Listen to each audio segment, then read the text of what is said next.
First, let's talk about the big news of the day, and that would be Nicko McBrain from Iron Maiden announcing his departure, at least for now, from touring with the band.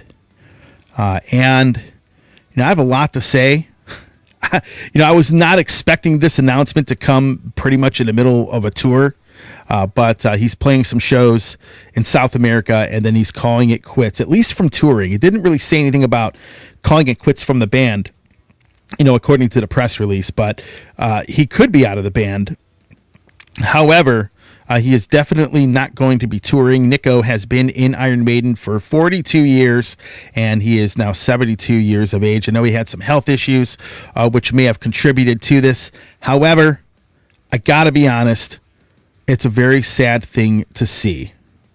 So I'm going to talk a bit about Nicko's career a little bit and my personal experiences with the guy, having met him and interviewed him on this program, in the past on my radio show. So let's talk about his departure.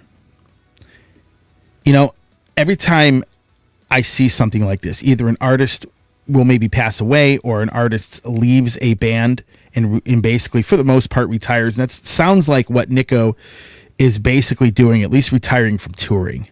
It reminds me, and it should remind all of you, that our time is limited here, folks, and we may not have these bands around as long as we may think we do. I mean, these bands seem like they're going to live forever, and granted, their music will, but the guys in these bands aren't getting any younger. And when I talk about bands not getting any younger, I'm talking about Judas Priest and Iron Maiden and Metallica and some of these big heavy metal bands that have really helped shape a musical genre. And then I think of all the bands that aren't around anymore, like Motorhead, for example, calling it quits. Ozzy Osbourne, he's retired. These are big, iconic artists that really shaped the scene that we all enjoy today. I mean, these are the pioneers. These are the bands that, really were looked to by so many other bands that helped shape the heavy metal genre. And, it's a sad thing to see this go. Now, personally, I've had Nicko on my show in the past when I had the radio show. Couldn't find a nicer guy. The dude was really cool. And the first time I ever interviewed him was when I started my show in 1998. Virtual 11 came out. Not the most loved album by Iron Maiden fans, but that album had come out, and Nicko came on my show, and he was an absolute blast to talk to. I mean, the guy was really, really cool to talk to. And I met him a few times. I met him the year that Bruce came back. So Nicko came on my show again. I think it was 1999. I got to meet him here in Cleveland. Really nice guy. And over the years on the radio show, he would come on and interview on the show. And I loved talking to him because, I've interviewed every single person in Iron Maiden, even Yannick Gers. You don't really see interviews with him, but I did interview him once. But he is the most fun out of anybody in that band. All the guys are really nice, super cool dudes. I've met them all at one point. But the most fun person out of anybody in Iron Maiden was always Nicko. He just had this upbeat, funny personality. And to be honest with you, it's unfortunate that he's leaving. Now, I'm going to read the press release for all of you here really quick. So here's the press release that I'm going to read for you. After much consideration, it is with both sorrow and joy I announce my decision to take a step back from the grind of the extensive touring lifestyle. Today, Saturday, December 7th, Sao Paulo will be my final gig with Iron Maiden. I wish the band much success moving forward. I will, however, remain firmly part of the Iron Maiden family, working on a variety of projects my longtime managers Rod Smallwood and Andy Taylor have in mind for me. I'll also be working on a variety of different personal projects and focusing on my existing businesses and ventures, including the British drum company, Nicko McBrain's Drum 1, Titanium Tart, and of course, Rock and Roll Ribs. What can I say? Touring with Maiden the last 42 years has been an incredible journey. To my devoted fan base, you made it all worthwhile, and I love you. To my devoted wife, Rebecca, you made it infinitely easier, and I love you. To my kids, Justin and Nicholas, thank you for understanding the absences, and I love you. To my friends that are always there for me, I love you. To my bandmates, you made it a dream come true, and I love you. I look into the future with much excitement and great hope. I'll be seeing you soon. May God bless you all, and of course, up the irons. Really classy statement. And I've always thought Nicko was a very classy guy anytime I've ever met him. And the guy is a phenomenal drummer too. I mean, people forget. Let's take a look at this guy's career for a minute here, right? When I look at his career, he started out in Iron Maiden in 1983. And the guy played on all of the recordings, all of the live recordings since then. And the dude is just a phenomenal player. He was a phenomenal performer live. Aside from the fact that he did have some health issues, he still really didn't lack in the performance category throughout his entire career. I've probably seen Iron Maiden at least over 50 times in my life. And the man never had a bad performance, in my opinion. The other thing you got to keep in mind, too, before Iron Maiden, because he did have a career before that. 2 albums he played on that were really well liked by a lot of drummers at that time.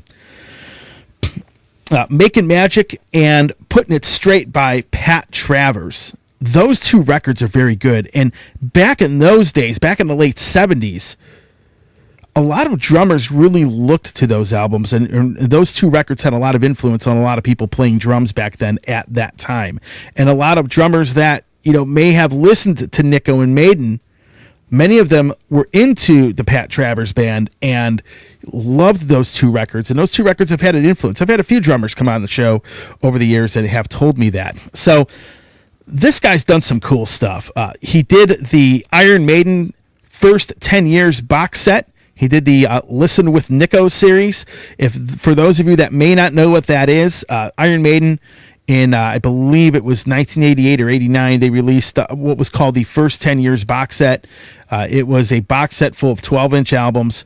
Each album had the 2 singles and, of course, the B-sides from each single on those 12-inch records. And each record, or if you got the CD versions like I did, each one had the last track basically had Nicko McBrain, talking about that particular era of the band and that particular single.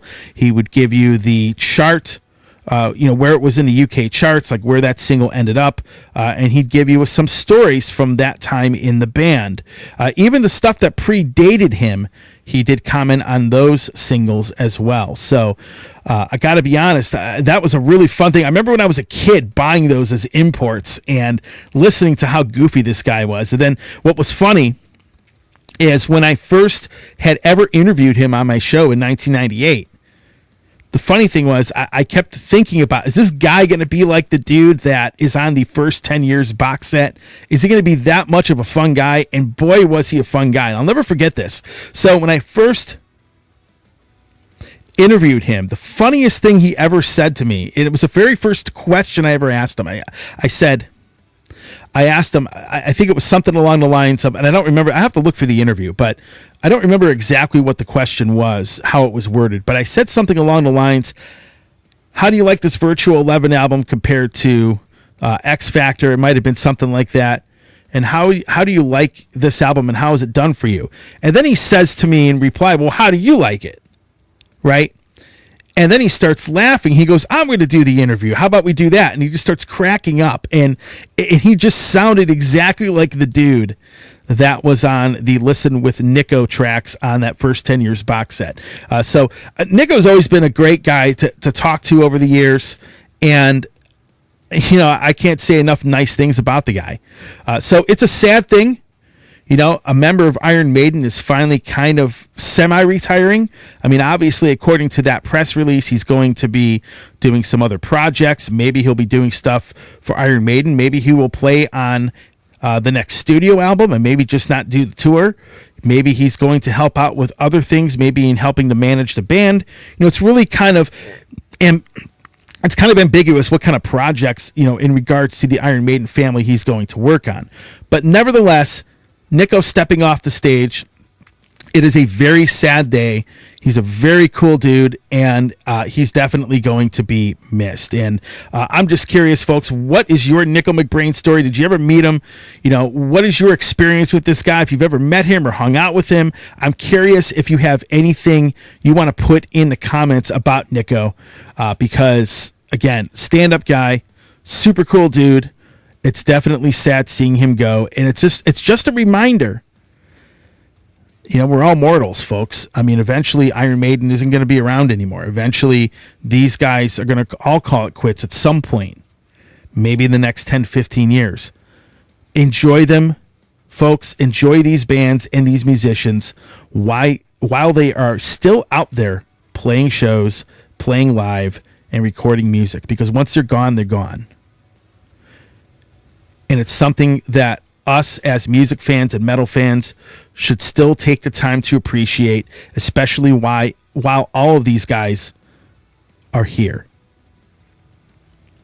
Hey everybody, Tony here from the Metal Command podcast. Again, I appreciate your support. Since 1998, I have hosted this show in one form or another, starting off in radio and now in the podcast format. Again, thanks for watching, and if you like what you see and hear on this show, by all means, please hit the subscribe button, hit the little bell to be notified anytime I do post a video, and if you see this program on any other form of social media, please give me a follow there. Again, I always appreciate your support.